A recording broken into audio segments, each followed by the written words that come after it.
প্রচণ্ড গরমে আমরা যারা মানুষ আছি তারা শরবত পান করি, পাখিরাও কিন্তু শরবত পান করে। কিভাবে পান করে?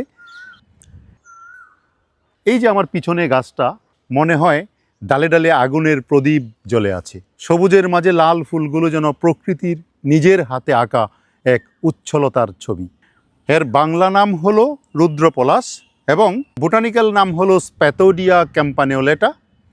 এক নজরে দেখলেই চোখ আটকে যায়। আগুন রঙা ঘণ্টার মতো ফুলে ভরা এই গাছ দূর থেকে জ্বলতে থাকা শিকার মতো লাগে। তাই একে অনেকেই বলে আফ্রিকান টিউলিপ বা ফায়ার ট্রি। চমৎকার একটি ফুল ফোটানো উদ্ভিদ। আপনারা দেখতে পাচ্ছেন কি পরিমাণ ফুটে আছে, যা খুবই দৃষ্টিনন্দন।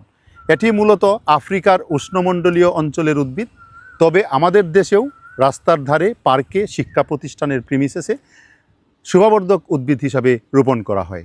রুদ্রপলাশ পাখিদের জন্য একটি অনুপম বৃক্ষ, পাখিদের জন্য একটি অনুপম আস্তানা। কিছু পাখি এর বীজ খায়। এই যে গাছে দেখেন ফুলগুলি ফুটে আছে, এর আগায় প্রত্যেকটা ইনফ্লোরেসেন্সের মাথায় পাখিরা এসে বসে। বিশেষ করে সকালবেলায় বেশি দেখা যায়।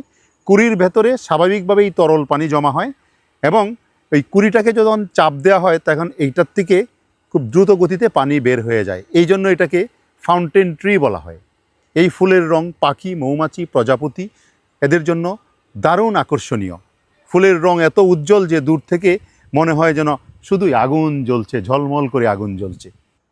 এছাড়া এই ফুলটা যখন সম্পূর্ণ প্রস্ফুটিত হয়, প্রস্ফুটিত হলে যদি বৃষ্টি হয়, বৃষ্টির সাথে এই ভিতরে উৎপাদিত নেকটার একসাথে মিশে পানিটা এর মধ্যে জমা হয়। তখন সকালবেলায় যখন পাখিরা যায় তখন এই যে নেকটার মিশ্রিত মিষ্টি পানিটা পান করে। পাখিদের জন্য শরবত, প্রাকৃতিক শরবত। এটা শুধু সৌন্দর্য বর্ধনকারী একটি বৃক্ষ নয়, প্রকৃতিতে এর অনেক গুণ রয়েছে।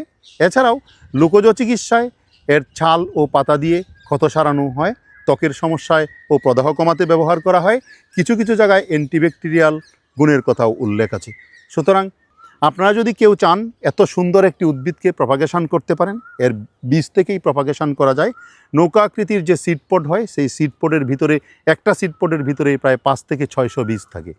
ওখান থেকে 1-2টা বীজ নিয়ে যদি জার্মিনেট করে আপনার আঙিনায় রোপণ করে দেন, দেখেন কি চমৎকার ফুল ফোটায়।